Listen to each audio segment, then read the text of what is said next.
नमस्कार दोस्तों, आज हम बनाने वाले हैं सबके पसंदीदा गुलाब जामुन की रेसिपी। परफेक्ट गुलाब जामुन बनाने के लिए परफेक्ट रेसिपी का होना बहुत ही ज़रूरी है। तो ये रेसिपी जो है बिल्कुल परफेक्ट है, क्योंकि हम इसको घर पे बने हुए मावे और घर पे बने हुए पनीर के साथ में बनाने वाले हैं। तो ये रेसिपी आपको शुरू से लेके एंड तक देखनी होगी, क्योंकि इसमें कई सारे टिप्स और ट्रिक्स जो है वो बताऊंगी मैं। तो अगर एंड तक देखने के बाद आपको रेसिपी पसंद आती है तो इसे लाइक ज़रूर कीजिएगा, और हमारे चैनल पर नए हैं तो प्लीज़ इसे सब्सक्राइब जरूर कीजिएगा। ये गुलाब जामुन मैंने आपको तोड़ के दिखाया है, और ये अंदर तक आप देख सकते हैं रस से भरा हुआ और जालीदार गुलाब जामुन है। तो रेसिपी शुरू करते हैं परफेक्ट गुलाब जामुन की। यहाँ पर 1 कप घर पे बना हुआ मावा लिया है, जो कि आप देख सकते हैं दानेदार मावा है। साथ में यहाँ पर मैंने पनीर लिया है, जो कि मावे से आधी क्वांटिटी का है। यानी अगर 250 ग्राम मावा ले रहे हैं तो आपको 100 से 125 ग्राम जितना पनीर लेना है। इलायची का पाउडर लिया है, और 1 बड़ा चम्मच पिसी हुई शक्कर ली है। 5 से 6 टेबल स्पून जितना मैदा लिया है। साथ में यहाँ पर 3 बड़े चम्मच जितना मैंने मिल्क पाउडर लिया है, जो कि ऑप्शनल है। यहाँ पर 1 पिंच जितना मैंने बेकिंग पाउडर लिया है, ये भी डालना ऑप्शनल है। अच्छी सी जाली बन जाए और ये फूल जाए, इसके लिए हम डालते हैं। और यहाँ पर जो है केसर के कुछ धागे लिए हैं, जो कि गुलाब जामुन को अच्छा सा स्वाद देंगे।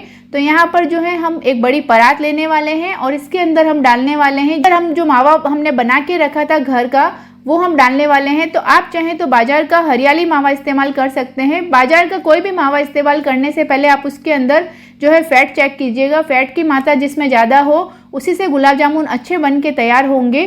तो यहाँ पर जो है मैंने मावा डाल दिया है, साथ में यहाँ पर मैंने पनीर डाल दिया है।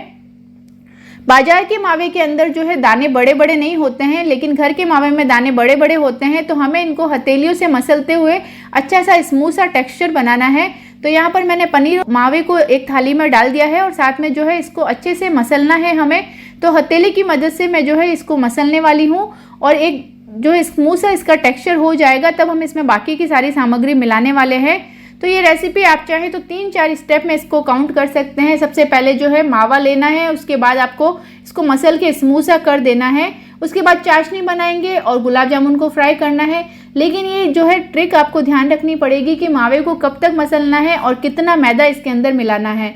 तो अगर आप बाजार का मावा इस्तेमाल करने वाले हैं तो मैदे की क्वांटिटी जो है वो थोड़ी कम ही लगेगी, क्योंकि घर का मावा जो है थोड़ा सा नमी वाला ज़्यादा होता है। यहाँ पर मैंने इसके अंदर मिल्क पाउडर डाल दिया है, क्योंकि मुझे लगा था कि सारा जो मावा है वो अच्छा सा स्मूथ सा हो गया है। अब मैं आधा चम्मच करके मैंने इसके अंदर 2 बार मैदा डाला है, तो 1 चम्मच जितना मैदा डाल दिया है।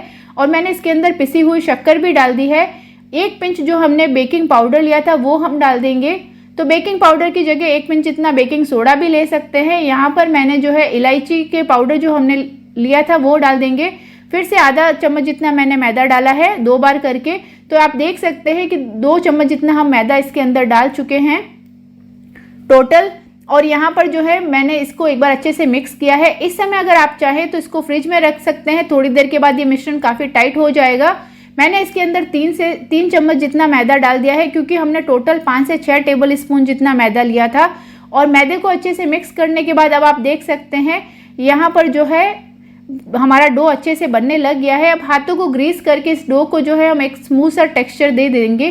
तो यहाँ पर हाथों को मैंने अच्छे से घी से ग्रीस कर दिया था, और यहाँ पर जो है थोड़ा सा मैदा छिड़क के हम डो को एक स्मूथ सा टेक्सचर दे देंगे। अगर आपको लगता है कि आपका डो थोड़ा नरम है तो आपको इसके अंदर मैदा मिलाने की ज़रूरत नहीं है। आप चाहे तो उसको फ्रिज में रख सकते हैं आधे घंटे के लिए। तो यहाँ पर मैंने जो है डो से यहाँ पर मैंने पेड़े बनाने शुरू कर दिए हैं, और यहाँ पर गुलाब जामुन का शेप दिया है। गुलाब जामुन का शेप देते वक्त ध्यान रखिएगा कि ये एकदम चिकने होने चाहिए, इनके ऊपर कोई क्रैक्स नहीं होना चाहिए। जैसे हम रसगुल्ला बनाते हैं वैसे ही हमें गुलाब जामुन बनाने हैं, लेकिन बिना क्रैक्स वाले बनाने हैं। तो सारे गुलाब जामुन बन के तैयार हो गए हैं, और इस सामग्री से करीब करीब 1 किलो जितने गुलाब जामुन बन के तैयार हो जाएंगे हमारे। तो यहाँ पर जो है कढ़ाई के अंदर लिया है मैंने 3 कप जितनी शक्कर। तो शक्कर डाल दी है। अब हम जो है इसके अंदर डाल देंगे इलायची का पाउडर। तो यहाँ पर ताजी पीसी हुई इलायची का ही पाउडर डाला है मैंने इसके अंदर। और यहाँ पर डाल देंगे केसर के कुछ धागे, ताकि चाशनी के अंदर कलर भी आ जाए और थोड़ा सा स्वाद आ जाए केसर का। तो केसर की कुछ पंखुड़ियाँ डाल दी है मैंने, और 3 कप जितना पानी इसके अंदर डाल दूंगी।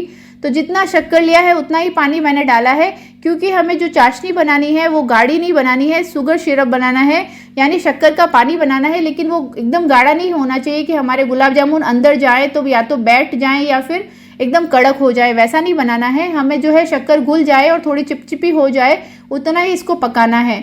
तो यहाँ पर ना तो एक तार आधे तार वैसी चाशनी नहीं बनानी है। यहाँ पर आप देख सकते हैं शक्कर जो है पानी के अंदर घुल गई है। अब हम इसको थोड़ी देर पकाने वाले हैं। तो केवड़े का जो जल होता है नहीं, केवड़ा पानी, वो हम इसके अंदर डाल देंगे 1/4 चम्मच जितना। तो केवड़े का एसेंस या फिर गुलाब का एसेंस जो भी आपको मिलता है वो डाल सकते हैं।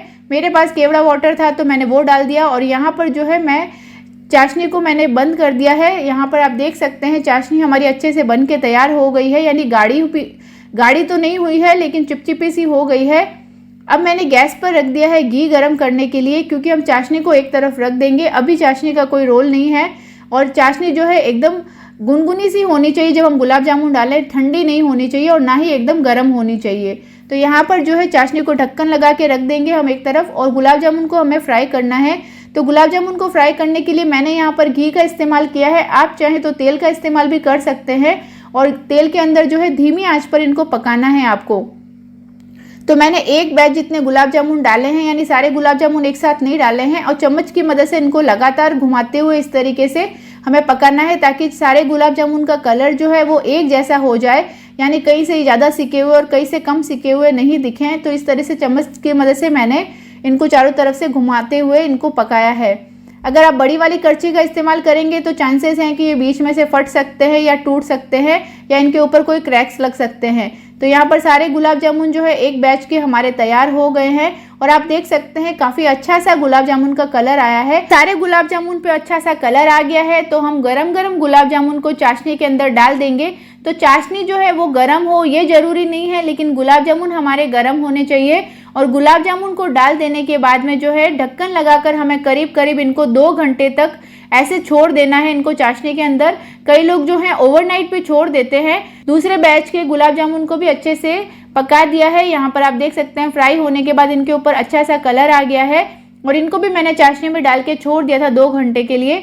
तो यहाँ पर आप देख सकते हैं गुलाब जामुन हमारे बन के तैयार हो गए हैं। सर्विंग करने के लिए इनके ऊपर चाशनी डाल देंगे, और इनका जो कलर है बहुत ही सुंदर आया है, बिल्कुल बाजार में मिलते हैं। जैसे हमारे जोधपुर में मोहन जी के गुलाब जामुन बहुत ही फेमस है मावे के, तो वैसे गुलाब जामुन हमारे बन के तैयार हुए हैं। और यहाँ पर गुलाब जामुन को मैं आपको तोड़ के दिखाने वाली हूँ। अंदर तक जो जूसी गुलाब जामुन है बन के तैयार हुए हैं, और सॉफ्ट और माउथ मेल्टिंग है। और साथ में जो जाली होती है एक परफेक्ट सी वैसी जाली हमारी गुलाब जामुन में बन के तैयार हुई है, क्योंकि ये एकदम अंदर तक अच्छे से सिके हैं। तो इस तरीके से गुलाब जामुन की रेसिपी बनाइए। और ये जो गुलाब जामुन है मिल्क पाउडर से बने हुए गुलाब जामुन से काफ़ी स्वादिष्ट होते हैं, क्योंकि मावे से बनते हैं। तो बनाइए रेसिपी, कमेंट बॉक्स में बताइए रेसिपी आपको कैसी लगी। मिलते हैं अगले वीडियो पर, तब तक अपना ख्याल रखिए। Take care, bye.